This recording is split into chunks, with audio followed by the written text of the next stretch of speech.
ಬಿಸ್ಮಿಲ್ಲಾಹಿರ್ ರಹಮಾನಿರ್ ರಹೀಂ. ಆಫ್ತಾಬಾದ ನಾನು ಮೈಸೂರಿನ KR ಮೊಹಲ್ಲಾ ನಿವಾಸಿಯಾಗಿದ್ದು, ಈ ದಿವಸ ವಿಶೇಷವಾಗಿ ಮೈಸೂರಿನ ಜನತೆಗೆ ಹಾಗೂ ಕರ್ನಾಟಕದ ನಮ್ಮ ಮುಸ್ಲಿಂ ಬಾಂಧವರಿಗೆ ಒಂದು ಸಂದೇಶವನ್ನು ಈ ವಕ್ಫ್ ಬೋರ್ಡ್ ಬಗ್ಗೆ ಬೆಳಕು ಚೆಲ್ಲಲು ಬಂದಿದ್ದೇನೆ. ಈ ವಕ್ಫ್ ಆಫೀಸರ್ಸ್ಗಳು ಇವ್ರಿಗೆ ಹೆಂಗೆ ಬೇಕೋ ಹಾಗೆ ಇನ್ಸ್ಟಿಟ್ಯೂಷನ್ಗೆ ಸಪೋರ್ಟ್ ಮಾಡೋರಿಗೆ ಸಪೋರ್ಟ್ ಮಾಡ್ಕೋತಾರೆ. ಆ ಥರ ಮಾಡಿ ನಮ್ಮ ವಕ್ಫ್ ಬೋರ್ಡ್ ಆಸ್ತಿಗಳನ್ನೆಲ್ಲ ಯಾರ್ಯಾರ ಕೈಲೋ ಹಿಡಿತದಲ್ಲಿ ಕೊಟ್ಬಿಟ್ಟಿದ್ದಾರೆ. ಈಗ ಅದಕ್ಕೆ ಪ್ರಶ್ನೆಗಳು ಎತ್ತುತ್ತಾ ಇದ್ದೀವಿ, ಅದ್ರ ಬಗ್ಗೆ ಧ್ವನಿ ಎತ್ತುತ್ತಾ ಇದ್ದೀವಿ. ಮೊಹಮ್ಮದ್ ಅಲಿಮುಲ್ಲಾ ಶರೀಫ್ ಸಾಬ್ RTI ಕಾರ್ಯಕರ್ತರಾದಂಥ ಇವರು ಇದ್ರ ಮೇಲೆಲ್ಲ ತಗೊಂಡು ಕೆಲಸ ಮಾಡೋದ್ರಿಂದ ಗೊತ್ತಾಗ್ತಾ ಇದೆ ವಕ್ಫ್ ಆಫೀಸರೇ ಕಾರಣ. ಆ ಡಿಸ್ಟಿಕ್ ವಕ್ಫ್ ಆಫೀಸರಿಂದ ಏನು ಹೋಗುತ್ತೋ ಅದೇ ಬೆಂಗಳೂರವರು ಅಪ್ರೂವ್ ಮಾಡೋದು. ಈಗ ಬೆಂಗಳೂರಿಗೆ ನಾವು ಏನು ಬರ್ತಿದ್ರು ಅವರು ಈ ಅಪ್ಪನಿಗೆ ಕಳಿಸಿ ಇದೇನು ಅಂತ ಮಾಹಿತಿ ಕೊಡಿ ಅಂತ ಕೇಳ್ತಾರೆ. ಇದನ್ನ ಇವ್ರು ಅರ್ಥಕೊಬಿಟ್ಟು ಏನು ಮಾಡ್ತಾರೆ, ಆ ಡಿಸ್ಟಿಕಲ್ಲೇ ಗೊಂದಲಗಳನ್ನ ಸೃಷ್ಟಿ ಮಾಡ್ತಾರೆ. ಉದಾಹರಣೆಗೆ ದರ್ಗಾಯಿ ಮಸೀದಿ ಮಂಡಿ ಮೊಹಲ್ಲಾ ಇವ್ರದ್ದು ಚುನಾವಣೆ ಆಯಿತು 17 ತಾರೀಕಿಗೆ. 17 ತಾರೀಕಿಗೆ ಚುನಾವಣೆ ನಡೆದಿ 11 ಜನ ಚುನಾಯಿತ ಸದಸ್ಯರಾದರು. ಆ ಸದಸ್ಯರುಗಳಿಗೆ ಇವ್ರ ಕಮಿಟಿ ರಚನೆ ಮಾಡ್ಕೊಳ್ಳೋದಕ್ಕೋಸ್ಕರ ಇನ್ನೂ ಕ್ರಮಕ್ಕೆ ಮುಂದೋಗ್ತಾ ಇಲ್ಲ. ಇವರಲ್ಲಿ ಹೋಗ್ಬಿಟ್ಟು ರೆಸಲ್ಯೂಷನ್ ಕೊಟ್ಟಿದ್ರು ಇಲ್ಲ ನಾನೇ ಬಂದು ನಿಮ್ಮನ್ನ ಆಯ್ಕೆ ಮಾಡೋದು ಅಂತ ಹೇಳ್ತಾ ಇದ್ದಾರೆ. ಇದು ಯಾವ ಕಾನೂನಲ್ಲಿ ಇದೆಯೋ ನನಗೂ ಗೊತ್ತಾಗ್ತಾ ಇಲ್ಲ.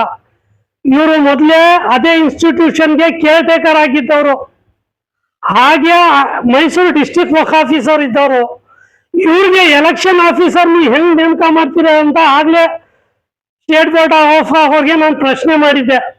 ಆದ್ರೆ ಇವ್ರನ್ನ ಎಲೆಕ್ಷನ್ ಆಫೀಸರ್ ಮಾಡಿದ್ರು, ಎಲೆಕ್ಷನ್ ಅಂತೂ ಸುಲಲಿತವಾಗಿ ನಡೀತು. ಆದ್ರೆ ಇವ್ರು ಗೊಂದಲಗಳು ಏನ್ ಮಾಡ್ಬೇಕು ಅಂತ ಇದ್ದಾರೋ ಆ ಗೊಂದಲಗಳು ಎಲೆಕ್ಷನ್ ಮುಗಿದ್ರು ಇವ್ರ ಗೊಂದಲಗಳನ್ನ ಮುಗಿಸ್ಕೋತಾ ಇಲ್ಲ. ಇವ್ರ ಉದ್ದೇಶ ಏನು? ಇವ್ರು ಕೇರ್ ಟೇಕರ್ ಆಗಿ ಅಲ್ಲಿ 6 ವರ್ಷ ಇದ್ದಿದ್ರಲ್ಲ, ಅದ್ರೊಳಗೆ ಇವ್ರು ಏನೇನು ಮಾಡೋರೋ ಇದ್ರ ಮೇಲೆಲ್ಲ ಪ್ರಶ್ನೆಗಳು ಬರ್ತದೆ ಅಂತಾನೋ ಏನೋ ಇವ್ರು ಈ ತರ ನಡ್ಕೋತಾ ಇದಾರೆ ಅಂತ ಅನಿಸುತ್ತೆ ನನಗೆ. ಈಗ ಇದೇ ತರ ಅಡ ಕಮಿಟಿಗಳನ್ನ ಇವ್ರು ಮಾಡ್ಬೇಕಾದ್ರೆ ಈ ಬಗ್ಗೆ ಎಲ್ಲ ಇವ್ರು ಗಮನನೇ ಕೊಡ್ಲಿಲ್ಲ. ಪ್ರಭಾವಿಗಳಿಗೆ ಹಿಂಬಾಲಕರಿಗೆ ಅನುಕೂಲ ಮಾಡ್ಕೊಡಕ್ಕೆ ಕಾನೂನನ್ನ ಉಲ್ಲಂಘನೆ ಮಾಡ್ಬೇಕಾದ್ರೂ ಮಾಡ್ಕೊಟ್ಬಿಡ್ತಾರೆ. ಇಲ್ಲಿ ಕಾನೂನಾತ್ಮಕವಾಗಿ ಮಾಡ್ಕೊಡೋದಕ್ಕೂ ಹಿಂಜರಿದ್ದಾರೆ. ಇದೇ ವಕ್ಫ್ ಬೋರ್ಡು, ಇದೇ ವಕ್ಫ್ ಆಫೀಸರ್ಸ್ಗಳ ಕೆಲಸ. ಈಗ ನಾವೆಲ್ಲ ಧ್ವನಿ ಎತ್ತುತ್ತಾ ಇರೋದೇನೆ ಇದ್ರ ಮೇಲೆ ಏನಾದ್ರೂ ಬದಲಾವಣೆ ಬರಲಿ ಅಂತ. ಅಜೀಜುಲ್ಲಾ ಅವ್ರು ಅಜ್ಜು ಸಾಹೇಬ್ರು ಮೈಸೂರಿಗೆ ಚೇರ್ಮನ್ ಆದ್ಮೇಲೆ ಅವರು ಬದಲಾವಣೆಗೋಸ್ಕರನೇ ಬಂದಿದ್ದೀನಿ ಅಂತ ಹೇಳಿದ್ರು. ನಾವು ಇದುವರೆಗೂ ಅದೇ ಬದಲಾವಣೆಗೋಸ್ಕರ ಕಾಯ್ತಾ ಇದ್ವಿ. ಆ ಬದಲಾವಣೆ ಅದೇನ್ ಬರ್ಬೇಕು ಅದು ಕಾಣ್ತಾ ಇಲ್ಲ, ಕಿಂಚಿತ್ತೂ ಕಾಣ್ತಾ ಇಲ್ಲ. ಈಗ ಝೀನತುಲ್ ಮಸೀದಿ, ಆ ಮಸೀದಿ ಬಗ್ಗೆ ಫ್ಯಾಕ್ಚುಯಲ್ ರಿಪೋರ್ಟ್ ಕೊಡಿ ಅಂತ ಇದೇ ವಕ್ಫ್ ಆಫೀಸರ್ಗೆ ಬೆಂಗಳೂರಿಂದ ಬಂದು ಹೆಚ್ಚು ಕಮ್ಮಿ 10-11 ತಿಂಗಳಾಗೋಗಿದೆ. ಆ ಫ್ಯಾಕ್ಚುಯಲ್ ರಿಪೋರ್ಟ್ ಇನ್ನೂ ಈ ವಕ್ಫ್ ಆಫೀಸರ್ ಕಳಿಸಿಲ್ಲ. ಯಾಕೆ ಇಟ್ಕೊಂಡಿದ್ದಾರೆ? ಯಾಕೆ ಅದ್ರ ಮೇಲೆ ಫ್ಯಾಕ್ಚುಯಲ್ ರಿಪೋರ್ಟ್ ಹೋಗ್ತಾ ಇಲ್ಲ? ಒಂದು ಕಾರಣ. ಅದೇ ಮಸೀದಿ ಇನ್ನೊಂದು ಸಮಸ್ಯೆ ಉದ್ಭವ ಆಯಿತು. ಆಗ್ಲೂ ನಾವು ಅಜೀಜುಲ್ಲಾ ಅಜ್ಜು ಸಾಹೇಬ್ರಿಗೆ ಅಪ್ರೋಚ್ ಆದ್ವಿ, ಅವ್ರ ಹತ್ರ ಎಲ್ಲ ಹೇಳ್ಕೊಂಡ್ವಿ. ಆವಾಗ್ಲೂ ಇದೇ ನಿಜಾಮುದ್ದೀನ್ ಅಲಿ ಖಾನ್ ಉರ್ಫ್ ಮುಷೀರ್ ಪ್ರೆಸಿಡೆಂಟ್ ಅವ್ರ ಕೈಯಿಂದ ನಾನು ಬರವಣಿಗೆ ಮುಖಾಂತರ ತಗೊಂಡಿದ್ದೀನಿ ಅಂತ ಅಂದ್ರು. ಅದನ್ನ ನಾವು RTI ಹಾಕಿದ್ರೆ ಈ ವಕ್ಫ್ ಆಫೀಸರ್ ಕೊಡ್ಲೇ ಇಲ್ಲ. ಅಲ್ಲಿಗೆ ಇವ್ರು ಯಾರ್ಯಾರನ್ನ ಹೆಂಗೆ ಏಮಾರಿಸ್ತವ್ರೆ ನೀವೇ ನೋಡ್ಕೊಳ್ಳಿ.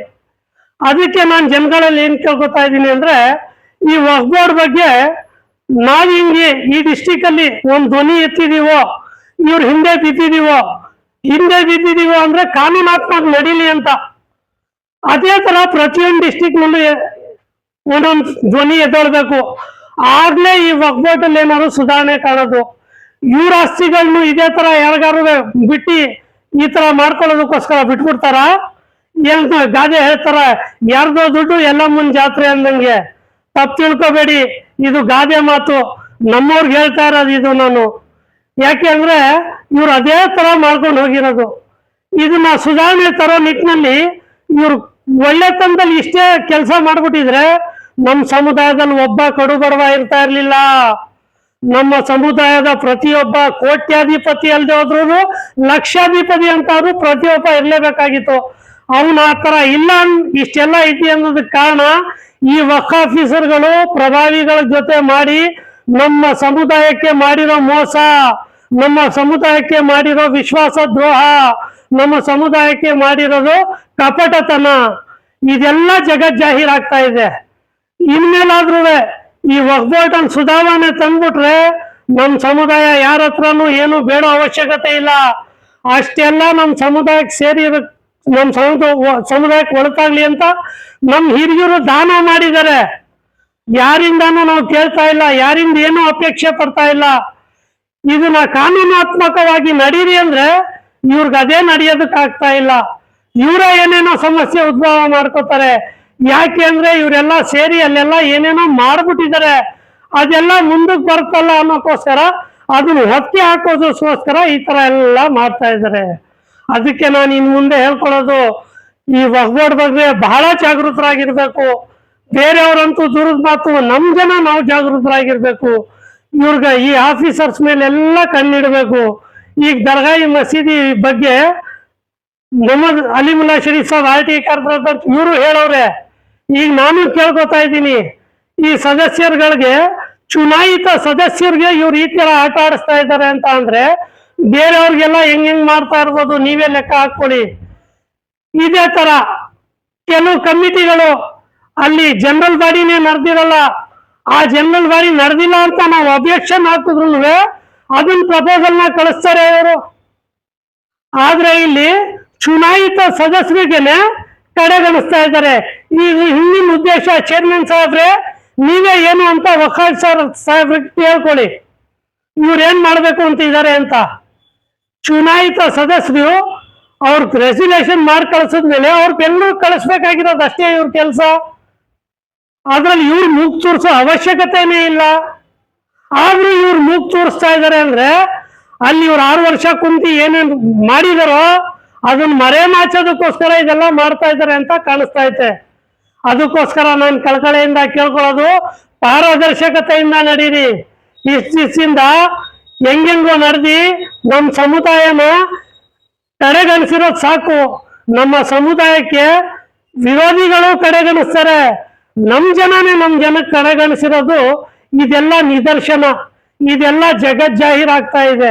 ಈ ವಕ್ಫ್ ಬೋರ್ಡ್ ಅಲ್ಲಿ 1965 ಇಂದ ಯಾವಾಗ ಇವರು ಮುಜರಾಯಿ ಇಲಾಖೆಯಿಂದ ತಗೊಂಡ್ ಬಂದ್ರು, ಇವರು ನಡೆಸೋದಕ್ಕೋಸ್ಕರ ಇವ್ರು ನಡೆಸಿ ಇದನ್ನ ಉದ್ಧಾರ ಮಾಡ್ಬೇಕಾಗಿತ್ತು. ಇವ್ರು ಉದ್ಧಾರ ಆಗೋರೆ ಬೇರೆ ಜನ. ಆದ್ರೆ ನಮ್ಮ ಸಮುದಾಯದ ಕಡೆ ವ್ಯಕ್ತಿಗೆ ಏನೂ ತಲುಪೇ ಇಲ್ಲ ಇದರಿಂದ.